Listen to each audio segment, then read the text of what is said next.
How old are you? I'm 19. 19. Okay. When's your birthday? August 23rd. August 23rd. I'm about to be 20 this year. Okay. How old are you? I'm 28. Yeah, I'm a little older, sweetheart. I don't really date younger I know. Age, okay. No offense to you. Okay, so of course it must be the age why you got to Type shit, yeah. Thank you. All right. Let's go ahead and move on. Okay, so who do we have here? Can you please introduce yourself? My name is Roz.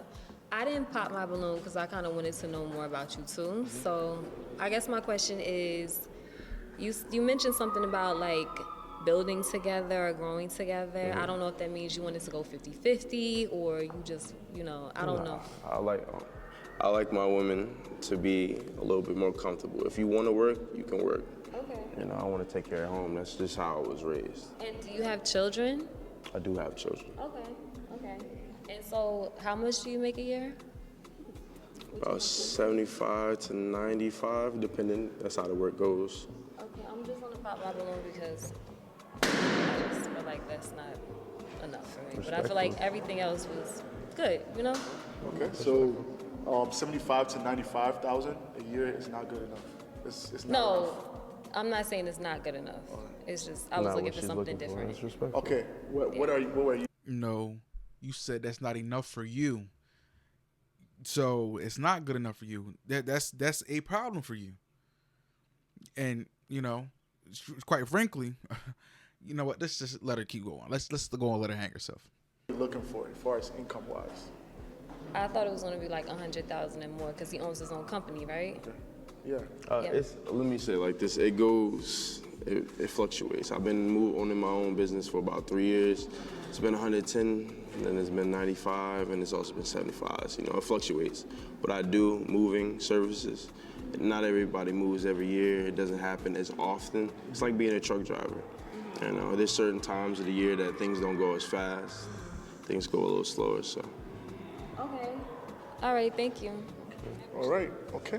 All right, let's come back. Okay. Okay. So, like I said, if y'all want to see more of this, let me know in the comment section because I can do the full video. But that's what I wanted to talk about in particular, right? So between 75 and 95,000, but he said he's made 110,000. He's been doing this for 3 years. So this is the thing that y'all have to understand about owning your own business. It's high risk, high reward. How much you make mainly depends on how much effort you put into it. Because if you don't work, you don't eat. It's not like you can go to work and you're getting a stable paycheck, right? No, owning your business is volatile, to say the least. You know what I'm saying? To an extent. Once you're established and you've had the business 10 plus years, you probably pretty much good unless somebody innovates something and pushes you out of the water. But once you've had a business for a certain amount of time, you can pretty much say, oh yeah, well it's a stable income. But if you work in a 9 to 5, that check is stable until you get fired, right? That check is gonna be there. Owning your own business, not so much. That depends on, like you said, the season, who's moving, what area you in. There's a whole bunch of factors that go into how much you make that year and how much you're bringing home that year. Plus, if you got employees and this, that, and the third, there's a whole bunch of factors that go into it. And for you to say that $95,000 is not enough, or even $75,000 is not enough for what you're trying to get.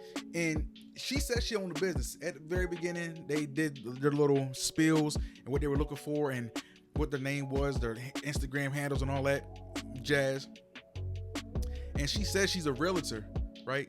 So she understands even realtors or realty, yeah.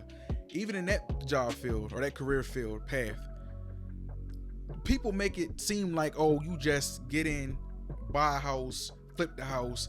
It's way more than that. You gotta understand that if you don't have somebody in that house, you are responsible for the expenses of that house. You're responsible for anything that breaks down in that house. If your tenants are not paying on time, if you even have tenants to have into the house, trying to get them in and out, trying to make sure that everything's getting paid on time and accordingly.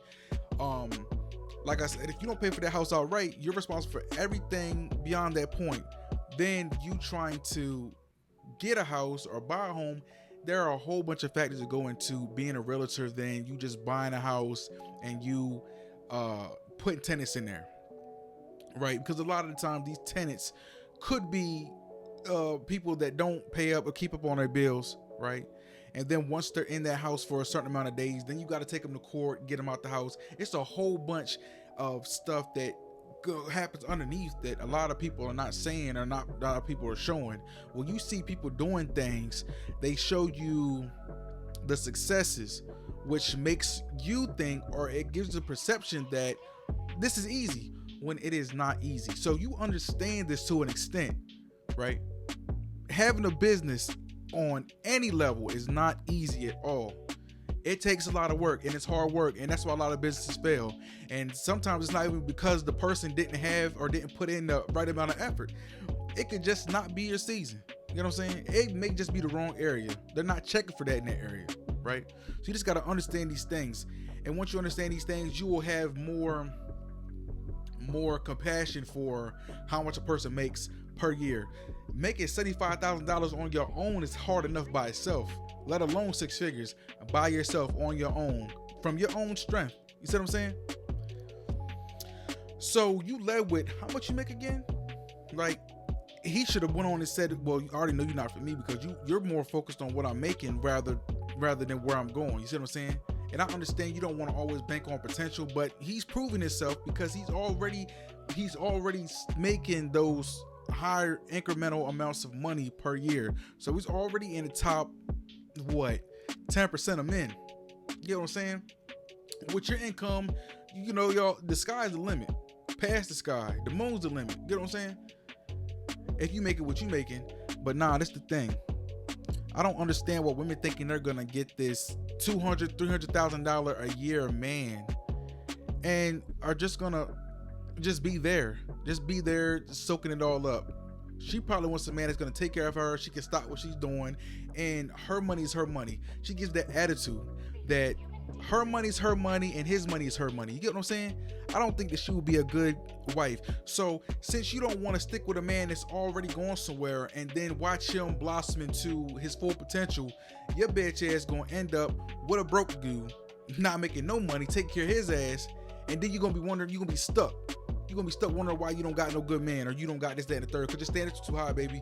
And then when you over project, you shooting too high, you gonna end up fucking yourself over in the long run, because you're gonna get to a certain age, and then the men that you were looking at sideways are gonna be gone, and then you're gonna have to end up settling for somebody less than that. You get what I'm saying? $75,000 to $95,000, and at the highest, $110,000 is a respectable amount of money, right? And that's not even the peak. He's only been doing it for 3 years, so he could scale that in 5-10 years, and he may be a millionaire. You never know.